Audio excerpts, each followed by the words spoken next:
Everyone, welcome back to my channel doctor Bhavna special education. आज का मेरा टॉपिक है structured strategies to develop social and communication skill in autism childrens. यानी कि autism बच्चों में हम लोग सामाजिक कौशल और संप्रेषण कौशलों को किस प्रकार से विकसित कर सकते हैं, उनको विकसित करने संबंधी मैं स्ट्रैटेजीज को बताऊंगी। जैसे कि हमने लास्ट क्लासेस में भी पढ़ा है कि ऑटिज्म बच्चों में कहीं ना कहीं कौशल व्यवहारों की कमी पाई जाती है। अभी कौशल व्यवहार हमारे कौन कौन से आ जाते हैं? कम्युनिकेशन, जिसको हम बोलते हैं संप्रेषण, and social skill, emotional, vocational, इन सब कहीं ना कहीं हम लोग कहते हैं कि इन सब कौशलों को करने में बच्चों को दिक्कत आती है। आज मैं आप लोगों को बताऊंगी संप्रेषण और कौशल व्यवहारों को हम लोग किस प्रकार से सिखा सकते हैं चिल्ड्रन विद ऑटिज्म में। सबसे पहले इसमें स्ट्रैटेजी आती है प्रैक्टिस प्ले।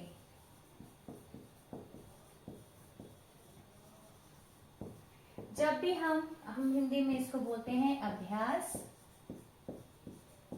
खेल। जब भी हम ऑटिज्म बच्चों की बात करते हैं तो सामाजिक कौशलों को सिखाना अति आवश्यक रहता है। तो सबसे पहले प्रैक्टिस प्ले हम कहते हैं कि बच्चों को हम लोग खेल के माध्यम से चीजों को सिखाएंगे। जब भी हम बच्चों के साथ कोई गेम खेलते हैं या बच्चों को किसी गेम में इन्वॉल्व करते हैं तो उससे बच्चों में कौन कौन से कौशलों का विकास होता है। बच्चे में प्रॉब्लम सॉल्विंग स्किल होता है, बच्चे में कम्युनिकेशन स्किल, सोशल। हम लोग इसी के अलावा हम लोग कहते हैं कि बच्चे में प्रॉब्लम सॉल्विंग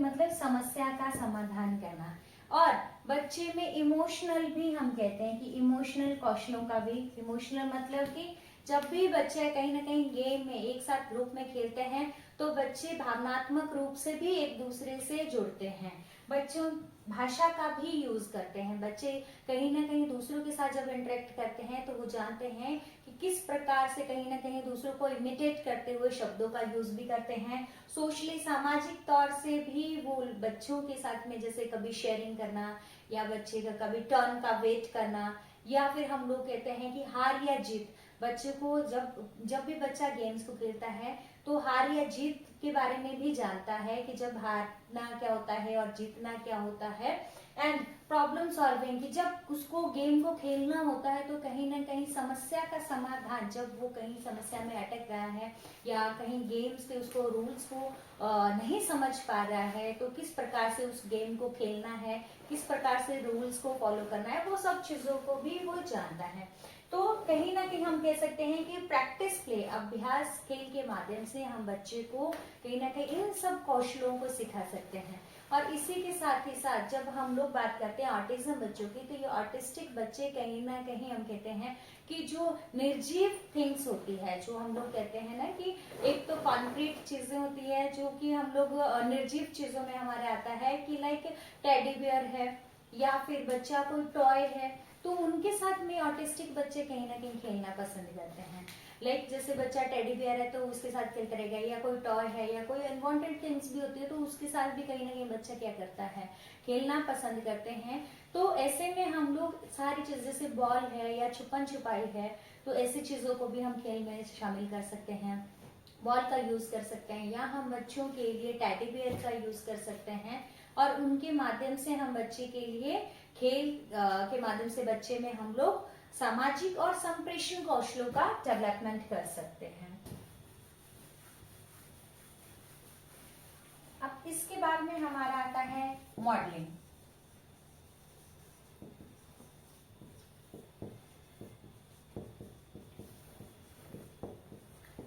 मॉडलिंग हम लोग कहते हैं, डेमोन्स्ट्रेशन भी कहते हैं, कि हम लोग बच्चे को थ्रू डेमोन्स्ट्रेशन, कि जब भी हमने बच्चे को संप्रेषण कौशलों को सिखाना है या फिर हमने बच्चे को सामाजिक कौशलों को सिखाना है तो थ्रू मॉडलिंग हम बच्चे को जो भी एक्टिविटीज जो घर के बड़े करते हैं उन्हीं चीजों को बच्चा भी इमिटेट करता है। तो हम लोग बच्चे को थ्रू मॉडलिंग जो सामाजिक और संप्रेषण कौशलों को सिखाते हैं, और इसी में हम लोग जब संप्रेषण कौशलों को सिखाने की हम लोग बात करते हैं मॉडलिंग के माध्यम से, तो जब भी बच्चा, सपोज कीजिए कि बच्चे को कोई चीज चाहिए और बच्चा रोना स्टार्ट कर देता है, वो कहीं ना कहीं स्पीच प्रॉब्लम, या हम कह सकते हैं कि पुअर स्पीच होने की वजह से अपनी जो उसकी नीड्स है उसको वो एक्सप्रेस नहीं कर पाता है। तो ऐसे में हम बच्चे को थ्रू मॉडलिंग जो बात कर रहे हैं, तो हम कैसे कर सकते हैं कि बच्चे को कोई भी, जैसे बच्चे को भूख लगी है, उसको खाना खाना है, तो हम बच्चे को सिखा सकते हैं मॉडलिंग करते हुए कि आप जो भी टेबल पे खाना रखा हुआ है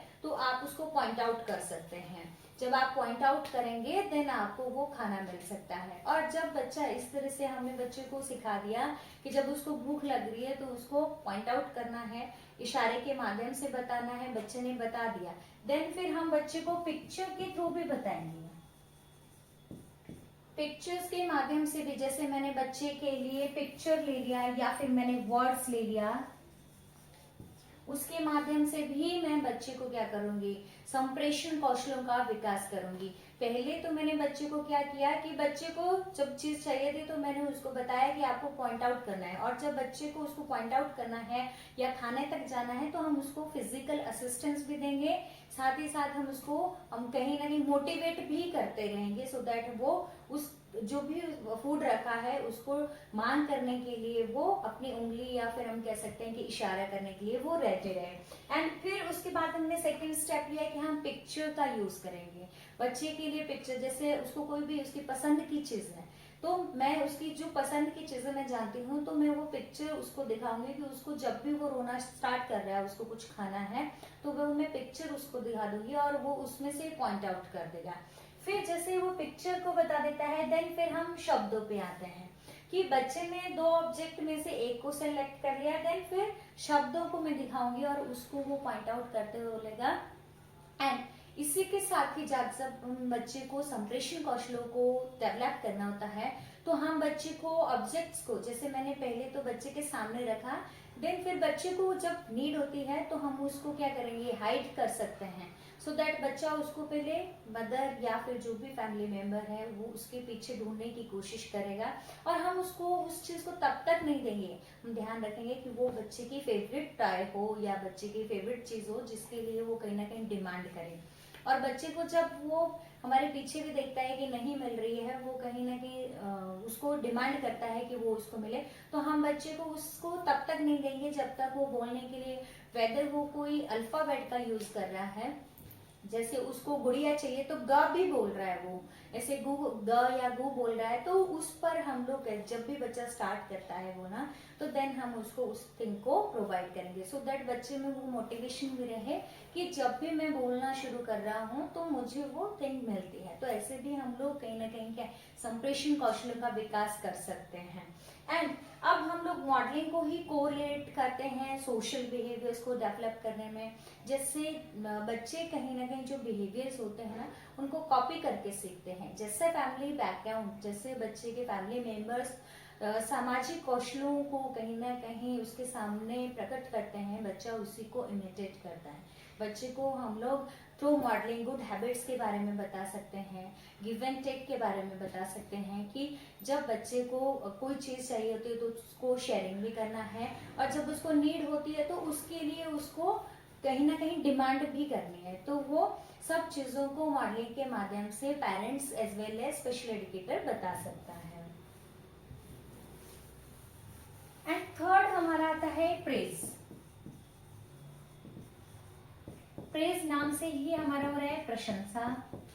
या हम लोग रिवॉर्ड या रिइंफोर्समेंट भी, किसी भी बिहेवियर को हमें बच्चे को सिखाना है तो हम उसको रिवॉर्ड और रिइंफोर्समेंट जरूर देते हैं, एप्रिशिएशन जरूर देते हैं। जैसे हम लोग नॉर्मल व्यक्ति जब भी हमें कुछ काम करना होता है तो हमें हमेशा प्रशंसा हम बोलते हैं या हम लोग एप्रिसिएशन की जरूरत रहती है, मोटिवेशन, सो दैट हमारा बने रहे। सेम लाइक दैट बच्चा जब किसी कौशल व्यवहार को करना होता है तो हमें उसको भी चाहिए कि जब बच्चा इनिशिएटिव ले रहा है, बच्चे में रेडीनेस आ रही है कि बच्चा, जैसे सपोज कीजिए कि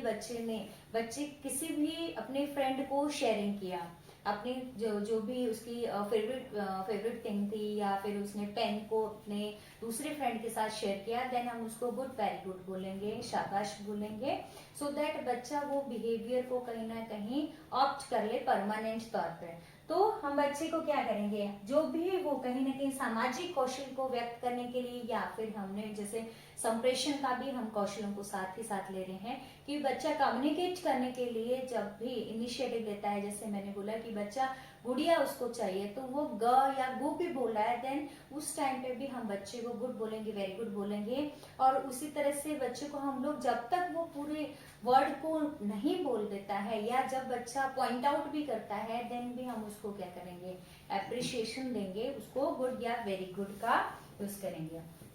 एंड फोर्थ हम बोलते हैं कि सोशल एंड कम्युनिकेशन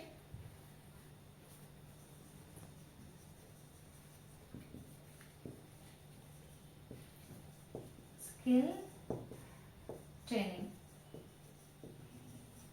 जब भी हमने बच्चे को, जैसे मैंने बोला कि हम लोग कहीं ना कहीं कौशल व्यवहारों को सिखाने के लिए ट्रेनिंग को प्रोवाइड करते हैं, और वो ट्रेनिंग हमारे कहीं ना कहीं घर से और स्कूल से दोनों ही माध्यमों से हम बच्चे को प्रोवाइड कर सकते हैं। जैसे बच्चा फैमिली में है, कोई भी आता है, अब हम लोग बच्चे को सोशल और कम्युनिकेशन स्किल्स के संबंधित हम कैसे ट्रेनिंग दे सकते हैं। जैसे बच्चे को कोई पूछता है उसका नेम, तो हम बच्चे को उसका नेम रिस्पॉन्ड करने के लिए कहेंगे। सपोज कीजिए कि बच्चे, कोई भी फैमिली में कोई आपका फ्रेंड आ रहा है या फिर आप बच्चे को कहीं लेके जा रहे हैं, तो हम बच्चे को वो ट्रेनिंग देते हैं कि जैसे नॉर्मल बच्चों को हम लोग बोलते हैं कि जब भी बेटा आपसे आपका नाम पूछा जाएगा तो आप अपना नाम रिस्पॉन्ड करोगे। एंड हम सोशलाइजेशन स्किल की बात कर रहे हैं, तो हम बच्चे को कहीं ना कहीं, जैसे हमारे घर में कोई मेहमान आता है तो हम ग्रीट करना बच्चे को, बच्चा स्कूल में जा रहा है तो स्ट्रक्चर्ड हम कह सकते हैं कि स्ट्रक्चर्ड ट्रेनिंग को हम प्रोवाइड करते हैं। स्ट्रक्चर ट्रेनिंग भी हम कह सकते हैं, ट्रेनिंग प्रोवाइड करना। स्ट्रक्चर्ड हम कहते हैं संरचित तौर से, कि मतलब हमने कहीं ना कहीं ऐसी संरचना करेंगे वातावरण की जिसमें बच्चा उन कम्युनिकेशन और सोशल सामाजिक व्यवहारों को सीखे। अब स्ट्रक्चर्ड में हम लोग कह सकते हैं कि हम क्या करेंगे बच्चे के लिए, जैसे बच्चा घर में है तो हम लोग क्या करते हैं, एक मॉर्निंग में बच्चा उठता है तो हम गुड मॉर्निंग बच्चे को विश करते हैं। तो बच्चे को डेली के आप जैसे मॉर्निंग में उठ के उसको गुड मॉर्निंग बोलेंगे, देन उसके बाद हम बच्चे को, उसको स्कूल जाना होता है तो उसको बाय बाय करने के लिए कहेंगे। स्कूल में बच्चा जाता है तो वो टीचर को भी ग्रीट करेगा। फैमिली में कोई, घर में कोई भी न्यू मेंबर आ रहा है, फ्रेंड सर्कल में आ रहा है, तो उनको, रिश्तेदारों को भी अपना, जब भी उससे नेम पूछा जाता है तो रिस्पॉन्ड करेगा, अपना नाम बताएगा और ग्रीट करेगा। उसी के साथ ही साथ हम बच्चे को जो भी हम कहते हैं कि डोमेस्टिक स्किल्स हैं उनको भी सिखाते हैं। कि बच्चा अगर घर में आया है कोई, तो हम बच्चे को कह सकते हैं कि आप पानी लेकर के आओ, सो दैट उसको कहीं ना कहीं हम कह सकते हैं कि बच्चे को सोशलाइजेशन स्किल बढ़ाने के लिए हम लोग जो भी हमें लग रहा है कि नीडी एक्टिविटी हम बच्चे को करवा सकते हैं, वो हम सब उसको बच्चे को करवाएंगे और उसका प्रशिक्षण देंगे घर पे रहते हुए, जो parents as well as special educator दे सकता है।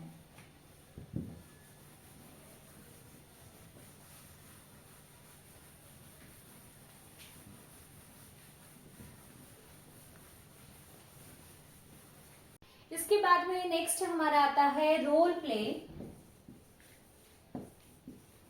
रोल प्ले यानी कि भूमिका निर्वाह। भूमिका निर्वाह हम कह सकते हैं कि हम लोग बच्चों के लिए कहीं ना कहीं ऐसे रोल को प्ले करने के लिए बच्चों को कह सकते हैं कि जैसे सपोज कीजिए कि हमें पता है कि बच्चों का पुअर कॉन्सेप्ट फॉर्मेशन रहता है, यानी कि इनकी जो अवधारणा रहती है यह पूर्ण रूप से इनको क्लियर नहीं हो पाती है। तो ऐसी स्थिति में यदि मैंने इनको फैमिली का, परिवार का कॉन्सेप्ट सिखाना होता है, नॉर्मल बच्चों को यदि हम पूछते हैं कि परिवार क्या होता है तो उनको बहुत अच्छे से पता होता है कि परिवार क्या होता है, कौन कौन से मेंबर उनके फैमिली में हैं। लेकिन जहां हम लोग चिल्ड्रन विद ऑटिज्म की बात करते हैं तो उनको क्लियर ही नहीं होता है कि फैमिली क्या होता है, उनकी मदर कौन है या उनके पेरेंट्स में हम लोग ग्रैंड पेरेंट्स कौन है, क्या उनका रोल है। They don't know anything about their family members. तो ऐसे में हम बच्चे को क्या कर सकते हैं कि सपोज मुझे फैमिली के बारे में बताना है, तो मैं बच्चे के लिए क्या करूंगी, पिक्चर या फिर मास्क ले सकती हूँ, जो भी फैमिली मेंबर है। तो मैंने यदि एक ग्रुप को लिया तो मैं बच्चे को पिक्चर, जैसे मदर का है तो बच्चे को मैं बोल सकती हूँ कि तुम्हें मदर का रोल को तुम्हें फॉलो करना है या तुम्हें मदर का रोल को निभाना है। और पेरेंट्स में फादर का जब हम बात करते हैं तो एक बच्चे को हम मास्क लगा सकते हैं, जिसमें हम लोग बच्चे को कह सकते हैं कि पापा क्या करते हैं, तुम्हें उन एक्टिविटी को परफॉर्म करना है। और इसी तरह से हम लोग, जो बच्चा है तो बच्चे का क्या रोल रहता है, तो जैसे फादर है तो फादर का, जो बच्चा फादर बना होगा तो वो बैग लेकर के स्कूल जा रहा है, ऑफिस जा रहा है, और बच्चा है तो बैग लेकर के स्कूल जाता है, पढ़ाई करता है। मदर है तो घर के काम करते हैं। वो सारी एक्टिविटीज से हम लोग बच्चे को क्या करेंगे, इंट्रोड्यूस करते हैं। तो अब बच्चा कहीं ना कहीं भूमिका का निर्वाह कर रहा है। और इसी के साथ ही साथ में जब भी स्पेशल एजुकेटर है या पेरेंट्स हैं तो हम क्या कर सकते हैं, बच्चे को टीवी में भी बच्चे को किस प्रकार से कौन कौन रूल्स को फॉलो करता है या कौन कौन से किस किस के कौन कौन सी भूमिका रहती है, उनको हम बच्चे को टीवी या मोबाइल में भी दिखा सकते हैं। और यदि जब बच्चा उसको खुद से करता है तो कहीं ना कहीं वो वाक्यों को भी यूज में लाता है। बच्चा पिक्चर के माध्यम से कहीं ना कहीं उसको क्लियर भी होता है कि वो क्या कर रहा है या किस अपनी मदर का या अपने फादर का रोल को फॉलो कर रहा है या उसकी भूमिका को निभा रहा है। तो बच्चे में कहीं ना कहीं जब ग्रुप में वो रोल प्ले एक्टिंग भी करता है तो वो उसमें सामाजिक एज वेल एज उसमें कहीं ना कहीं हम कह सकते हैं संप्रेषण कौशलों का भी विकास होता है। तो बीइंग ए स्पेशल एजुकेटर या पेरेंट्स, हम लोग बच्चे के लिए क्या कर सकते हैं, ऐसी एक्टिविटीज को ऑर्गेनाइज कर सकते हैं जिसमें बच्चे को ज्यादा से ज्यादा चांस मिले, जिसमें वो भूमिका का निर्वाह कर सके। अब इसी के साथ में हम लोग बात करते हैं विजुअल सपोर्ट की। विजुअल सपोर्ट, विजुअल सपोर्ट में हम बोलते हैं कि दृश्य सहायता। जब भी हम लोग बात करते हैं ऑटिज्म बच्चों की, तो हम बच्चे को कभी भी, जैसे हमें लग रहा है कि बच्चे, मैंने जैसे बोला कि फिजिकल तौर से मैंने बच्चे को पॉइंट आउट करना या इशारे के माध्यम से उसको पॉइंट आउट करना बता दिया कि उसकी नीड क्या है, उसको क्या खाना है। अब बच्चा वो सीख गया, मैंने उसको प्रॉम्प्टिंग भी दिया, मैंने उसको सहायता भी दिया शारीरिक रूप से या हम कह सकते हैं वर्बल तौर से, शाब्दिक रूप से भी मैंने सहायता दी उसको बताने के लिए। अब जब बच्चे को वो सिखा दिया तो मैं विजुअल सपोर्ट भी दूंगी, उसी के साथ में मैं दिखाऊंगी कि बच्चे को मैंने क्या बोला कि पिक्चर के थ्रू भी। अब बच्चे को यदि खाना खाना है या बच्चे की कोई नीड, हमें पता चल गया है कि बच्चे को कोई टॉय चाहिए या बच्चे को चॉकलेट खानी है, तो मैं बच्चे को क्या करूंगी, पिक्चर ले सकती हूँ, जिसमें मैं बच्चे के लिए क्या करूंगी, दो मैंने पिक्चर ले लिया जिसमें मैंने आइसक्रीम या फिर मैंने चॉकलेट की पिक्चर बच्चे को दिखाई। अब बच्चे को कौन सी चाहिए तो बच्चा अब उस पिक्चर को उठाते हुए आपको दिखा सकता है। और उसी के साथ जब पिक्चर के बाद में हम लोग बच्चे को क्या कर सकते हैं, वर्ड्स, शब्द पे भी आते हैं कि मैंने आइसक्रीम लिखा हुआ या चॉकलेट लिखा हुआ, तो जो बच्चे को चाहिए उन शब्दों को उठा करके, उन जो भी लिखे हुए हैं हमने किसी फ्लैश कार्ड पे या किसी भी कॉपी पे या कहीं पे भी लिखा हुआ है, तो बच्चा उनको पॉइंट आउट करते हुए बताएगा। और जब बच्चे को जरूरत भी, जैसे बच्चा इनके थ्रू भी सीख गया, पिक्चर के थ्रू और वर्ड के थ्रू भी सीख गया, तो हम बच्चे को चांस देंगे कि वो खुद से भी बोलने की कोशिश करे और खुद से भी बोले। और जब तक बच्चा कहीं ना कहीं शब्दों का उच्चारण नहीं कर पाता है, तो ऐसे में कहीं ना कहीं जब भी हम ऑटिज्म बच्चों के साथ काम करते हैं तो हमें पेशेंस लेवल को बरकरार रखना बहुत ही जरूरी रहता है। कभी भी हमें गिव अप नहीं करना है। समटाइम ऐसा होता है कि स्थिति बहुत ही ज्यादा फ्रस्ट्रेट हो जाते हैं हम लोग, कहीं ना कहीं हमें लगता है कि बच्चा नहीं सीख पाएगा, तो जो नेगेटिव हमारे कहीं ना कहीं हमारे को जो भी थॉट्स आते हैं उनको हमें साइड में रखना है, दूर रखना है, और पेशेंस लेवल को बरकरार रखते हुए बच्चे को कौशलों को सिखाने पर हमें फोकस करना है। अब हमने विजुअल सपोर्ट में हमने एक तो मैंने बोल दिया कि बच्चे को क्या किया, वर्ड के पिक्चर और वर्ड का लिया। अब इसी के साथ ही साथ मैं बच्चे को लेबल करने के लिए, लेबल हम बोलते हैं कि मैंने जैसे एक के साथ में बच्चे को बताया कि मेरे बच्चे को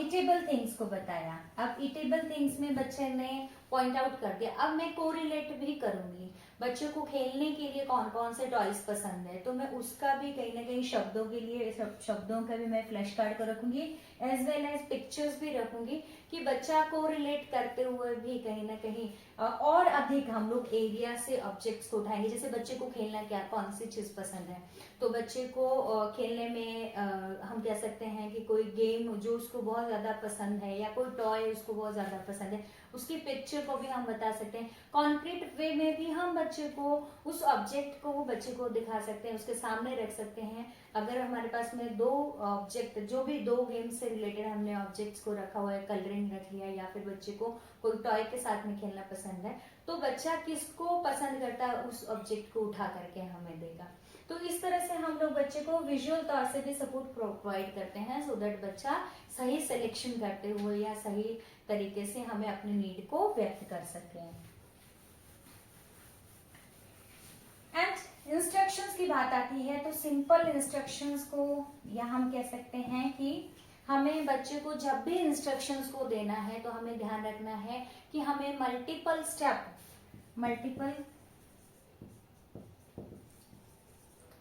इंस्ट्रक्शंस को नहीं देना है, इंस्ट्रक्शंस नहीं देना। Do not give multiple step instructions to children with autism. कि जब भी हम बच्चों के साथ में काम करते हैं हमें पता है कि इनका पुअर कॉन्सेप्ट फॉर्मेशन रहता है, या कहीं ना कहीं बहुत सारे बिहेवियर प्रॉब्लम होने की वजह से या इमोशनल इश्यूज होने की वजह से इन बच्चों में कहीं ना कहीं हम कह सकते हैं कि जब इंस्ट्रक्शंस को देते हैं तो हम मल्टीपल स्टेप इंस्ट्रक्शंस को हम कहते हैं कि बहुत ज्यादा हम लोग कहते हैं कि इंस्ट्रक्शंस को वन टाइम पे बच्चे को दे देते हैं तो वो उसको फॉलो करने में उसको दिक्कत आती है, उसको क्लियर ही नहीं होता है कि उसको क्या करना है। तो हम लोग जब भी बच्चे को देते हैं तो हम सिंगल स्टेप इंस्ट्रक्शंस को देंगे, सो दैट बच्चा उसको समझ में पाए। जैसे बच्चे को यहाँ आओ या बुक लेके आओ, हम बच्चे को क्या करेंगे कि वन स्टेप, जब बच्चे ने वन स्टेप इंस्ट्रक्शन को फॉलो कर दिया देन उसको हम डबल स्टेप इंस्ट्रक्शन को देंगे, डबल स्टेप को कर दिया देन फिर हम उसको मल्टीपल स्टेप इंस्ट्रक्शंस को देंगे। हम धीरे धीरे बच्चे के लिए क्या करेंगे, जो इंस्ट्रक्शंस को दे रहे हैं वो हम धीरे धीरे उसको लेवल को बढ़ाते जाएंगे। हम बच्चे को एकदम से बहुत ज्यादा इंस्ट्रक्शंस को इकट्ठा से नहीं देंगे। अब हम लोग बात करें कि कम्युनिकेशन के ही स्किल की, तो हम लोग जब भी बच्चे के लिए इंस्ट्रक्शंस को दे रहे हैं या हम बच्चे को कोई निर्देश दे रहे हैं या बच्चे को हम कुछ वर्ड को भी सिखा रहे हैं तो हमें ध्यान में रखना है कि हम बच्चे के लिए वो टेक्निकल वर्ड्स को या हम कहते हैं ना कि कठिन शब्दों का यूज नहीं करना है, शब्दों का यूज नहीं करना है, उपयोग ना करें। हम बच्चे को जैसे कठिन शब्द का हम बोलते हैं कि हम बच्चे को सिंपल सी चीजें जिससे बच्चा कहीं ना कहीं फैमिलियर है उन शब्दों को हम पहले यूज में लाएंगे, इंस्टेड ऑफ कि हम बच्चे को जिनको वो जानता ही नहीं है, जिनको उसने सुना ही नहीं है, उनको हम यूज में लाएं। जैसे बच्चा घर में क्या खाता है या बच्चे को खाने में कौन सी चीजें पसंद है, तो उन चीजों को हम बच्चे को, उन्हीं शब्दों को हम बच्चे को सिखाने के लिए पहले लेंगे। उससे बच्चे में कॉन्फिडेंस लेवल भी बढ़ेगा और बच्चा कहीं ना कहीं उन जो भी हम चीजों के बारे में बच्चे को जिन भी शब्दों को हम सिखाना चाहते हैं उनसे बच्चा फैमिलियर भी होता है। तो हमें ध्यान में रखना है कि हम कठिन शब्दों का यूज नहीं करेंगे, हम बिल्कुल एकदम से हम कहते हैं कि सिंपल वर्ड्स को यूज में लाना है और जिनसे बच्चा कहीं ना कहीं पहले से ही अवगत हो। और इसी तरह से जब भी हम बच्चे को कम्युनिकेशन स्किल को सिखाते हैं तो हमें ध्यान में रखना है कि बच्चे को हम एकदम से बहुत ज्यादा शब्दों को नहीं लेंगे, हम कह सकते हैं कि मल्टीपल वर्ड्स को नहीं लेंगे। मतलब कि बहुत शब्दों को, अगर हमने बच्चों को जैसे दो ऑब्जेक्ट भी लिए या हमने बच्चे को बोला था कि आपको कौन सी चीज पसंद है, तो मैंने जब बच्चे को सॉर्टिंग करने के लिए बोला, सॉर्टिंग मतलब छांटने के लिए भी बोला, या मैंने उसको सेलेक्ट करने के लिए बोला कि विच वन यू लाइक, आपको कौन सी चीज खानी है या कौन सी एक्टिविटी को आपको करना है, तो मैं बहुत सारे ऑप्शंस बच्चे के आगे नहीं रखूंगी। जब भी मैं ऑप्शन रखूंगी तो ओनली 2 ऑप्शंस को रखूंगी। पहले तो मैंने जैसे बच्चे को भूख लगी है तो उसके सामने मैंने 1 को रखूंगी। जब बच्चे को 1 के साथ में फिर जब मुझे लगेगा कि बच्चा उसको समझ गया तो फिर मैं डबल मैं कहीं ना कहीं पिक्चर्स को उसके सामने रखूंगी या 2 एक्टिविटी को मैं बच्चे के सामने एज ए ऑप्शन रखूंगी। तो इसी तरह से जब मैं बच्चे को वर्ड को भी सिखाती हूँ तो मैं बच्चे को शब्दों को सिखाने के लिए भी क्या करूंगी, बहुत सारे शब्दों का चयन एक साथ नहीं करूंगी, मैं सिंगल वर्ड को लूंगी। जब मुझे लगेगा वो बच्चा सीख गया देन फिर मैं दूसरा लूंगी। मैं स्टेप बाय स्टेप बच्चे को शब्दों को भी सिखाने के लिए लूंगी, इकट्ठा नहीं लेना है। अब सोशल स्किल में ही हम लोग बात करते हैं कि ऑटिज्म बच्चों की, जब भी हम लोग कहीं ना कहीं चिल्ड्रन विद ऑटिज्म बच्चों की बात करते हैं या अदर डिसेबिलिटी वाले बच्चों की बात करते हैं, सब पेरेंट्स की बात नहीं कर रही हूँ, कुछ ऐसे भी रहते हैं कि जो कहीं ना कहीं उनको एक्सेप्ट नहीं करते हैं। वेदर स्कूल में जाते हैं तो टीचर्स कहीं ना कहीं उनको नेग्लेक्ट करते हैं और कहीं ना कहीं बायसनेस वाली फीलिंग रहती है। अगर कम्युनिटी में भी जाते हैं, कम्युनिटी के लोगों का भी यही रहता है कि जब हमारे नॉर्मल बच्चे इन बच्चों के साथ में बैठेंगे तो वो भी समस्यात्मक व्यवहारों को सीख जाएंगे। पेरेंट्स को भी यही रहता है कि कहीं ना कहीं उनको लगता है कि एम्बेरसमेंट की फीलिंग आ रही है, निराशा उनको बहुत ज्यादा होती है कि ये कुछ नहीं कर पाएंगे, बहुत ज्यादा खर्चा रहता है, तो कहीं ना कहीं नेगेटिव एटीट्यूड रहता है। तो वो नेगेटिव एटीट्यूड को हमें दूर करना है और पॉजिटिव, हम लोग जितने ज्यादा पॉजिटिव एटीट्यूड को हम बरकरार रखेंगे हम बच्चे में इम्प्रूवमेंट ला सकते हैं और फुल एनर्जी के साथ में इनके साथ काम कर सकते हैं। जब भी हम चिल्ड्रन विद डिसेबिलिटी की बात करते हैं, स्पेशली ऑटिज्म बच्चों की, तो कहीं ना कहीं पेरेंट्स को उनको कहीं पब्लिक प्लेस पे लेके जाना होता है तो उनको बहुत सारी दिक्कतें आती हैं। तो हम लोग उन दिक्कतों से बचने के लिए पेरेंट्स क्या करते हैं कि बच्चे को 4 दीवारी में ही रखते हैं या इंट्रोड्यूस भी नहीं करते हैं कि कहीं उनको लगता है कि किसी को ये पता ना चले कि हमारे घर में भी ऑटिस्टिक बच्चा है या डिसेबल बच्चा हमारे घर में है। सो ऐसा नहीं करना है। इन बच्चों को हमें जितना ज्यादा हो सके हम लोगों को सब अपने कम्युनिटी में लेके जाना है, कहीं कोई फंक्शन है तो वहां पर भी इनको लेके जाना है। हमें बच्चे को ट्रेनिंग घर से देते हुए बच्चे को जब वो कहीं बाहर भी जा रहा है तो उसको जनरलाइज करना भी सिखाना है, सामान्यकरण भी करना सिखाना है। सामान्यकरण हम बोलते हैं, सामान्यकरण हम बच्चे को सिखाएंगे। अब जैसे मैंने बच्चे को घर से, मैं बच्चे को अगर कोई फंक्शन है, फैमिली फंक्शन है, तो मैं वहां बच्चे को लेकर के जाऊंगी। वहां बच्चे को किस प्रकार से खाना खाना है, किस प्रकार जब कोई उसको बुलाता है तो कैसे रिस्पॉन्ड करना है, या जब भी मार्केट के लिए बच्चे, जब हम खुद मार्केट जा रहे हैं बड़े लोग, तो हम उस बच्चे को भी अपने साथ लेकर के जाएंगे। उसकी क्या नीड है, उसकी क्या इच्छा है, वो क्या चाहता है। जैसे हम लोग कई बार थोप देते हैं बच्चों के ऊपर कि ये सिलेक्शन नहीं कर पाएगा। जब हमें लग रहा है कि बच्चा सिलेक्ट करता है तो उसको डिसीजन मेकर बनने के लिए हम लोग क्या करेंगे, डिसीजन लेने की अपॉर्चुनिटी देंगे। जैसे कपड़े लेने हैं बच्चे के लिए तो हम उसको भी चांस देंगे कि वो भी अपनी चॉइस को बताएं। और जब वो बच्चा बाहर भी जा रहा है तो जैसे फैमिली में पेरेंट्स जब ट्रेनिंग देते हैं कि किस प्रकार से घर में खाना खाना है, तो बाहर जाते हैं तो वहां पर भी बच्चे को खुद की प्लेट खुद से लगाना उसको सिखाना है कि कैसे उसको खाना खाना है, कैसे उसको प्रॉपर मैनर में दूसरा अगर बोल रहे हैं तो उसको रिस्पॉन्ड करना है, कैसे ग्रीट करना है। क्योंकि जब तक ये चीजें हम लोग घर से शुरुआत नहीं करते हैं तब तक ये बच्चों में कहीं ना कहीं हम कह सकते हैं कि बच्चों में ना तो संप्रेषण कौशलों को सिखा सकते हैं, ना ही हम सामाजिक कौशलों को सिखाते हैं। तो जब सामाजिक और कौशल जो भी हमारे सामाजिक के साथ ही साथ संप्रेषण कौशलों को सिखाना होता है, तो उसके लिए हमें बच्चे को चाहिए कि हम ज्यादा से ज्यादा अपॉर्चुनिटीज दें जहाँ पर वो जो भी उसकी नीड्स है या जहाँ पर जो भी उसकी चॉइसेस हैं उनको वो दूसरों के सामने उसके थॉट्स को वो व्यक्त कर सके। तो ये सारी चीजें हैं कि हम लोगों को चाहिए कि हम फॉलो करें जब भी हम बच्चे को संप्रेषण या फिर हम लोगों को उसको सामाजिक कौशलों का विकास करना है। और इन चीजों को हम लोगों को ध्यान रखते हुए या इन सब रणनीतियों को अपनाते हुए हम ऑटिज्म बच्चों के बिहेवियर में और उन बच्चों के कहीं ना कहीं सामाजिक और संप्रेषण कौशलों का विकास करने के लिए कहीं ना कहीं महत्वपूर्ण रहती है और हम बच्चे में अधिक से अधिक डेवलपमेंट कर सकते हैं। सो आई होप आप लोगों को ये समझ में आ गई होगी सब टीचिंग स्ट्रैटेजीज, या हम कह सकते हैं कि जो भी हमने रणनीतियां अपनाई है बच्चों के सामाजिक और संप्रेषण कौशलों को वृद्धि करने के लिए। So thank you so much and keep watching my videos.